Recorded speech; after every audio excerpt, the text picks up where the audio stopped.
Ketegangan antara Amerika Serikat dan Iran kembali memanas tepat saat kedua negara tengah bersiap memulai perundingan nuklir pada pekan ini. Insiden militer terbaru di Laut Arab pada Selasa 3 Februari 2025 menimbulkan kekhawatiran bahwa jalur diplomasi kembali terancam oleh eskalasi kekuatan bersenjata. Eskalasi militer ini terjadi di tengah rencana perundingan nuklir antara Washington dan Teheran yang dijadwalkan segera dilaksanakan.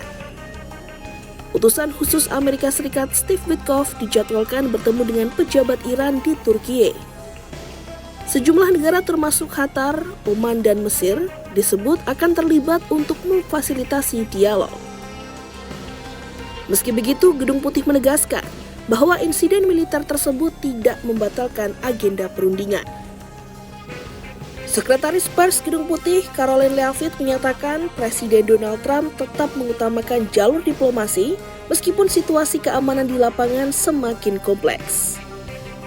Menurut Leavitt, diplomasi hanya dapat berjalan jika kedua pihak memiliki komitmen untuk mencapai kesepakatan. Ia menekankan bahwa Washington tetap membuka ruang dialog sembari menjaga kepentingan keamanan nasionalnya. Leavitt juga mengisyaratkan bahwa kegagalan diplomasi justru dapat berujung pada langkah yang lebih keras. Given the recent news and what just happened, how much does this escalate tensions ahead of these critical talks that are happening with Witkoff? Well, look, I just spoke with Special Envoy Witkoff, and these talks, as of right now, are still scheduled.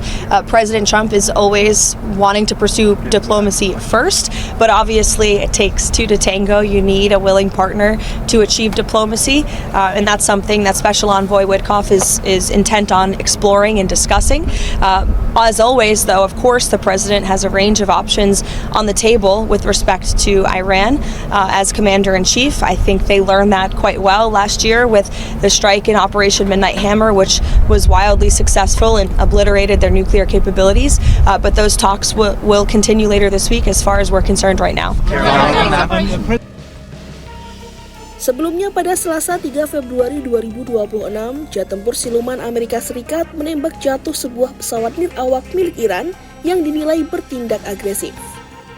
Insiden tersebut terjadi di perairan Laut Arab saat drone Iran mendekati kapal induk USS Abraham Lincoln yang tengah beroperasi di kawasan tersebut. Komando Pusat Amerika Serikat atau CENTCOM menyebut drone yang ditembak jatuh merupakan Shahed 139 milik Iran.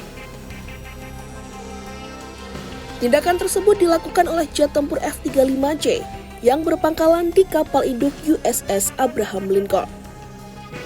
Juru bicara CENTCOM, Kapten Tim Hawkins, menegaskan bahwa penembakan dilakukan sebagai langkah membela diri.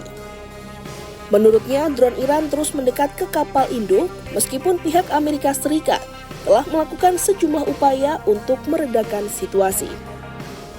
Insiden ini menjadi bentrokan kedua antara Amerika Serikat dan Iran pada hari yang sama.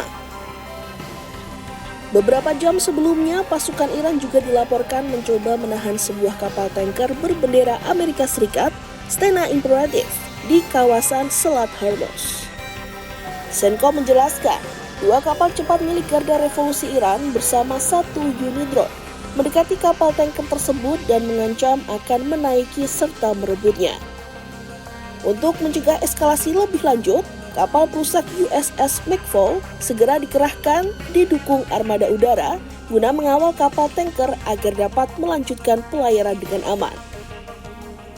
Perusahaan keamanan maritim Inggris Vanguard Tech melaporkan bahwa kapal Stena Imperatif didekati beberapa kapal kecil bersenjata saat berada sekitar 16 mil laut di utara Oman. Kapal tanker itu kemudian meningkatkan kecepatan dan tidak memasuki wilayah perairan Iran.